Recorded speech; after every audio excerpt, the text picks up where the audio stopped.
là, de nouveau, on a changé de lieu. Là, maintenant, on est dans le laboratoire, là où ils font les tests ELISA et PCR.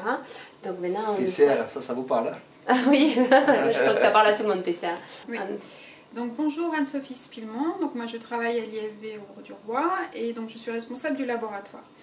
Donc c'est un laboratoire qui a surtout pour objectif de faire de la détection d'agents pathogènes et notamment dans le cadre de la certification et de la sélection sanitaire, de la recherche de virus. Donc maintenant les virus, on en a beaucoup entendu parler, tout le monde connaît.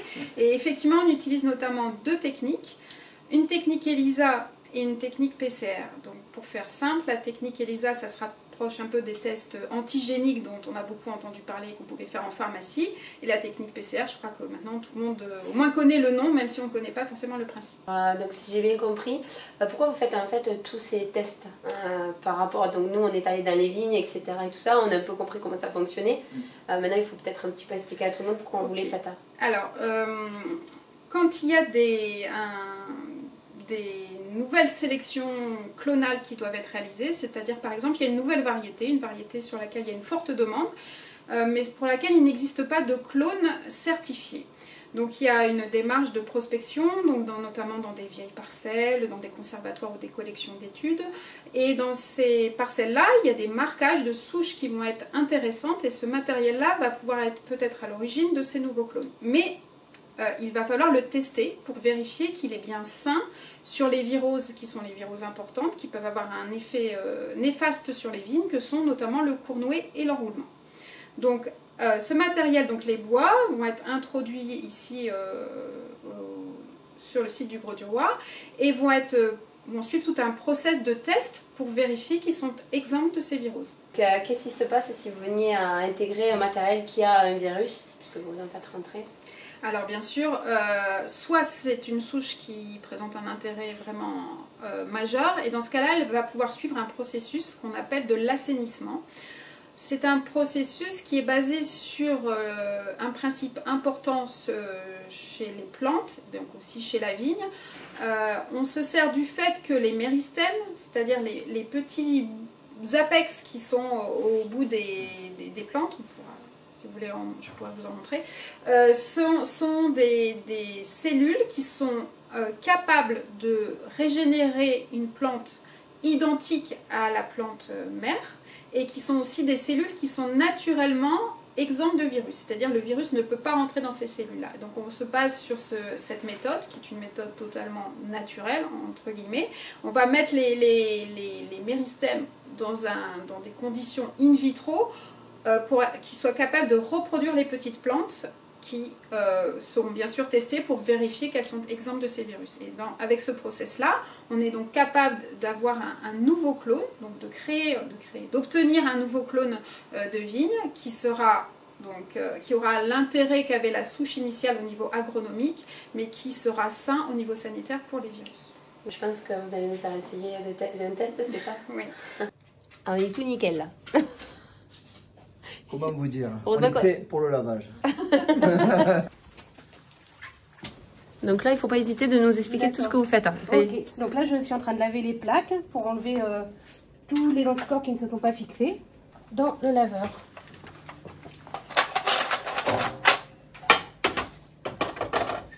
Donc le principe du test ELISA, c'est une réaction anticorps-antigène. Donc la première étape, on va fixer un anticorps spécifique du virus qu'on va appeler coating. Donc on prépare une solution, on le distribue à la pipette dans la plaque vierge. On va mettre cette plaque à l'étuve pendant 2 heures. Après on va faire un lavage, donc pour enlever tous les anticorps qui ne se sont pas fixés. Et on va distribuer nos échantillons. Donc nos échantillons, c'est principalement du bois, donc c'est des fines rondelles qu'on a coupées comme ça au sécateur. Et là, les agriculteurs ou les viticulteurs, quand ils vous envoient les échantillons, ou vous, quand vous allez les prélever, à la base, on est d'accord que c'est des sarments, quoi. C'est un sarment de 10-15 cm de long. Ok. Donc on met dans des petits sachets comme ça. Après, on va les broyer dans un tampon spécifique qui va permettre de libérer le virus. Donc voilà, donc après on voit vraiment plus du tout le matériel végétal, en fait, qui est vraiment broyé. Et pourquoi on dirait qu'il y a du jus? Il y a un jus, en fait, il y a un tampon, en fait, ce qu'on appelle tampon de broyage ou tampon d'extraction, qui va permettre de libérer justement les virus dans ce tampon. D'accord. Et c'est ce jus qu'on va distribuer après dans nos plaques. Après ça, on va le mettre toute une nuit au frigo. Le lendemain matin, on va venir déposer un deuxième anticorps, donc c'est celui-ci, donc qui lui est couplé à une enzyme. Ouais. Donc on va les distribuer dans la plaque. On va les remettre 2 heures à l'étuve. On va laver pour enlever tout ce qui ne s'est pas fixé. Parce que les anticorps peuvent se fixer un peu aussi ailleurs sur la plaque. Donc il faut vraiment qu'ils se fixent sur notre virus. Voilà. Donc ensuite, on va mettre 2 heures à l'étuve. On va laver et on va mettre ce qu'on appelle le substrat de l'enzyme. Donc si l'enzyme est présente, elle va dégrader notre substrat qui va se colorer en jaune. Donc par contre, s'il est absent, l'enzyme, le deuxième anticorps qui est lui couplé à une enzyme, en fait, il va partir au lavage et donc du coup il n'y aura pas l'enzyme et le substrat ne sera pas décoloré. Donc c'est comme ce qu'on peut voir sur la plaque. Là on a des échantillons positifs et négatifs. Ouais, donc ceux qui est jaune, c'est que c'est positif. Voilà. Et ceux qui sont transparents, c'est négatif. Oui, alors il faut vraiment mettre dans les puits, bien voilà, comme il faut. bien au milieu des puits. Ouais. Oui. Allez, c'est parti. Aspiration. Voilà, encore une fois. Voilà, et après c'est dans chaque puits. Et dans chaque puits. Yes. Ouais, le premier. La première colonne d'abord. Tu restes appuyé. Voilà. Ah non, ça l'a fait 2 fois. Ah, c'était une fois juste. Une fois, oui. Bon, c'est pas grave si on C'est a- pas grave. T'as faussé les résultats, voilà, c'est foutu. Et merde. Une machine. Hop. Non, là il y a Pas les bords. Voilà. Donc là, j'appuie une fois. Voilà, ça aspire. Ok. Donc on appuie juste une fois là. Ah, juste une fois. Voilà. Voilà. Et après c'est l'autre plaque. Ah, c'est la plaque. Voilà. Et, oh, tu Et commences c'est la pas première, à- ouais, c'est à voilà. fausser mes résultats. Voilà, une fois. On change de colonne. Pas mal. Moi, j'écoutais Voilà. un bio. Donc là, en fait, on l'a fait il y a 2 minutes, on va dire, grosso modo, et ça a déjà commencé à réagir. Donc ça, donc celle-là, c'est celle de Benjamin. Ça, c'est la mienne. Voilà, le travail est mieux fait. Bon, tu rigoles ou quoi? Donc là, C'est mon travail. elle vient de mettre en route la machine. Comment elle s'appelle cette machine alors? C'est un lecteur de plaques. Un lecteur de plaques. Lecteur Ok. d'absorbant. Donc ensuite, on va mettre les plaques Ouais. et en fait, ça va donner les résultats. Et alors, c'est le... Et là, c'est quoi qu'on teste comme... c'est quoi ça? C'est l'enroulement 1 et 3. À l'enroulement. D'accord, ok. Donc ça, c'est l'enroulement qu'on est en train de Voilà. tester. Donc voilà, donc la première colonne, donc c'est ce qu'on appelle le blanc en fait, pour que l'appareil se calibre. Ouais. Et après pour chaque échantillon, j'ai les valeurs chiffrées. Donc là, j'ai des échantillons positifs. Comment vous le savez qu'ils sont Il y a positifs? un C'est gros- pas grave. En fait voilà, par rapport, là c'est mes témoins, Ouais. ici. Et plus le chiffre est élevé, plus... Voilà, plus ça va être positif. Du coup, l'ordinateur me fait le calcul automatiquement, me calcule les seuils, il me sort qui est positif, qui Ah est ouais. négatif. Ben là. Donc là, en fait, on rentre dans une chambre climatique. Donc là, ben là, vous allez nous expliquer ce que c'est ces petits échantillons. Dans le cadre de la sélection, donc sélection dans un objectif de pouvoir diffuser un nouveau clone de vigne, si jamais dans la nature on ne trouve pas de souches naturellement exemptes de virus, c'est-à-dire que tous les bois qu'on a introduits, qui ont été prospectés dans des vieilles parcelles, etc., s'avèrent soit infectés par le Conway, soit infectés par l'enroulement, on a la possibilité d'utiliser donc une méthode qu'on appelle de l'assainissement pour récupérer donc une vigne qui sera génétiquement identique à la souche mère, mais exempte de ces virus. Pour cela, donc, on se base sur un principe qui existe au niveau des plantes, de toutes les plantes et donc aussi de la vigne, qui est qu'il y a une partie de cette plante qu'on appelle le méristème qui va être naturellement exempte de virus. Dans le cadre de notre processus qu'on utilise ici à l'IFV, on passe par 2 étapes. Une première étape où on fait pousser des boutures dans un caisson qui va être à 32-34 degrés.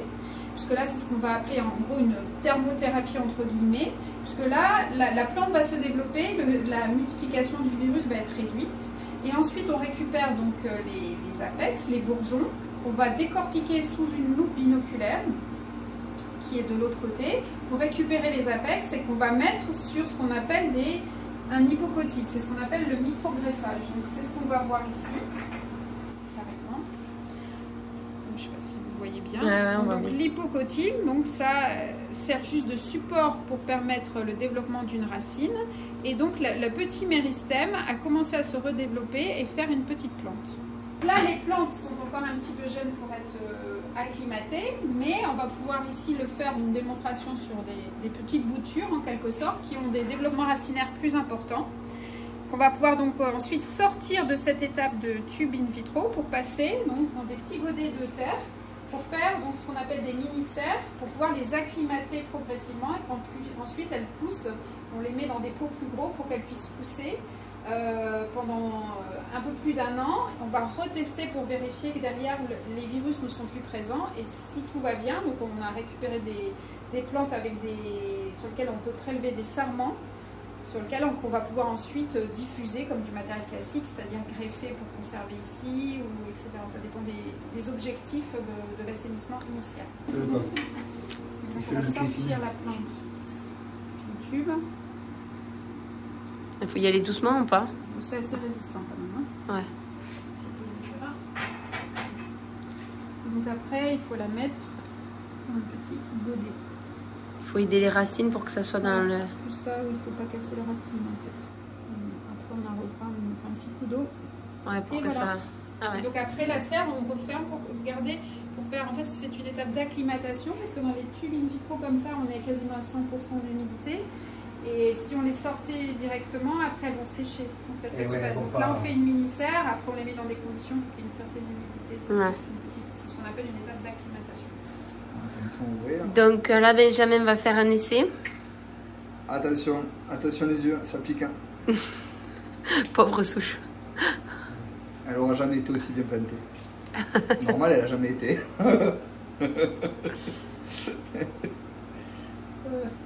Allez. En fait, on a passé la journée avec une pince à épiler. En fait, c'est jamais la même, mais... Donc là, tu as une pince à épiler et tu récupères. Après la castration, la mise en terre.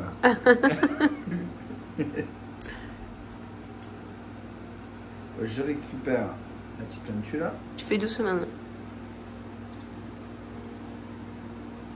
On dirait qu'elle est dans de la gelée.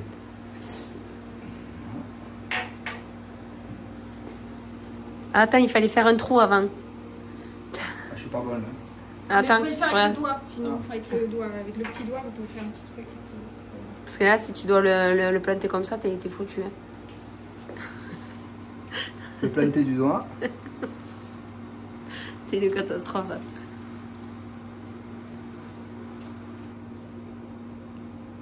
Ah, c'est pas simple quand même. Non.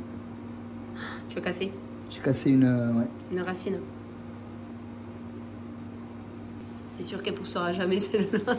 T'es gentil. Et voilà. Et de l'eau. Moi j'écoute en cours. Oui, oui, oui. Oh ben. Oui, je sais. Ah ben ouais, ah ben oui. Parce que les racines sont à côté. Regardez la différence quoi. Madame sélectionne. Ah ben c'est sûr là, si tu n'y arrives pas par contre, hein. Écoute-moi. Ne tremble pas. Je vais mettre le truc. Je vois rien du tout. Ah purée. T'as cassé? Ah ben voilà. Ah ben voilà. Ah ben voilà. Alors voilà. Après c'est nous les hommes qui sont pas assez... Ah voilà. Ah, il est mouru. Ouais, moi, voilà. Je suis sûre que je ne serais pas moche. Bravo Émilie. Voilà. C'est sûr, vous allez pas me garder. Pour les Lisa, ça avait l'air d'aller. Enfin, moi j'ai réussi à la planter quand même. Oui, attends, Allez, me voici de retour au bureau. Je suis en train de carrément vous faire le montage de la vidéo. Donc la vidéo est terminée. Bon, vous l'aurez compris qu'ils nous ont pas embauchés pour travailler chez eux, ça c'est sûr et certain. Mais en tout cas, c'était super intéressant de découvrir toute cette partie du laboratoire qui reste quand même très technique. Et ensuite, pour la semaine prochaine, la suite du 3e épisode qui se passe dans le vignoble de l'IFV.